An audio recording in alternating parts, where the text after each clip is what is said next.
The moment the passengers boarded Flight 307 bound for Chicago, the peaceful hum of the cabin was shattered by the piercing cries of a little boy. Heads turned, brows furrowed, and frustrated murmurs rippled through the aisles as a man in an expensive charcoal suit struggled to calm the child in his arms. The boy's small fists trembled, his face red with distress, his sobs echoing off the narrow walls. Yet what made the scene more heartbreaking was the panic in the father's eyes, a man used to controlling boardrooms and investments worth millions, suddenly powerless in the face of his own son's pain. No one knew yet that the boy was deaf, frightened, and overwhelmed, or that this flight would change the lives of everyone on board. No one knew that a random seat in row 18 held the only person who could reach him, a little girl with extraordinary kindness buried quietly in her tiny hands. Before we begin, if you believe in kindness, compassion, and second chances, please like, comment, share, and subscribe to Kindly Tube. Your support helps spread stories that touch hearts and change the world. The man holding the crying boy was Aldrich Hensley, CEO of Hensley Innovations, a name that stirred awe in financial circles. People whispered about his wealth, his intelligence, and his fierce determination. But none of that mattered as he stood in the aisle of the plane that morning, looking more fragile than anyone had ever seen him.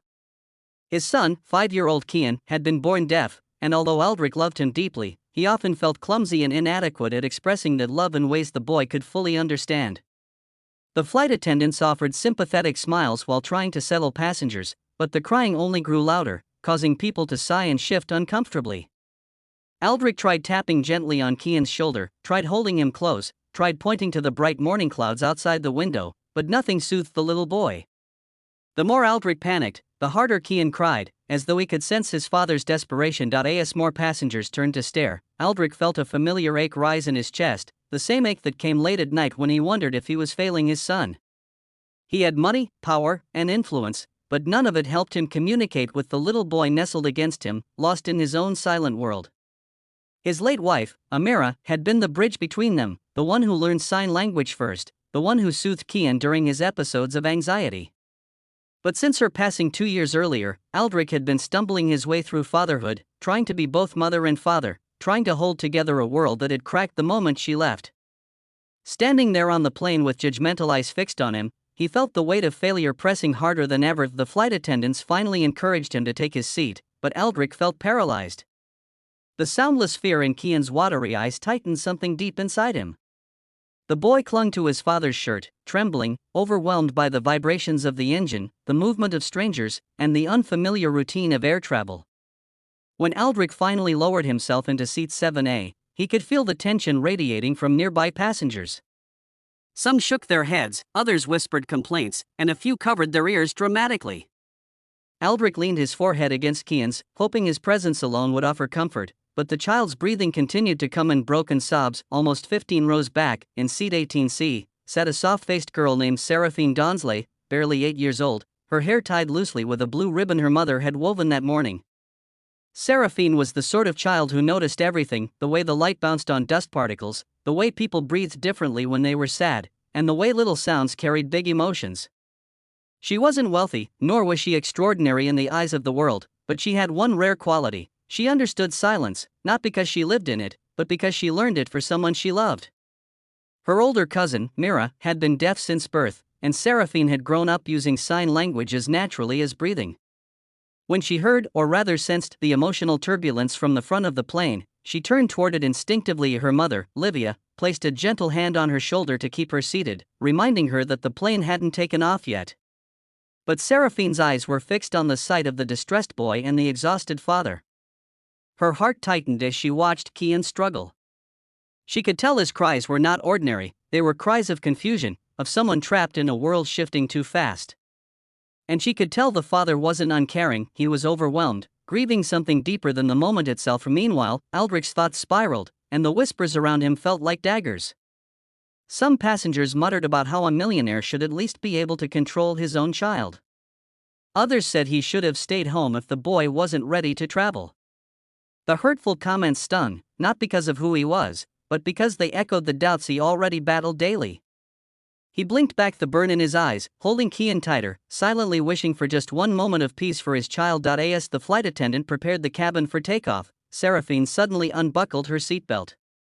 Livia tried to stop her, but Seraphine gently slipped away, her small feet moving with determination down the aisle. The flight attendant noticed her and seemed ready to intervene, but something about the look in Seraphine's eyes made her pause. It was calm, purposeful, filled with empathy beyond her years. Aldrich noticed the little girl when she appeared next to his seat and froze, unsure whether she would complain or ask for the noise to stop. Instead, she gently raised her hands and began signing. Kian's crying faltered instantly, his blurry eyes widened, confusion replacing distress as he stared at the familiar shapes her hands made. Seraphine kept her movements slow, clear, and gentle.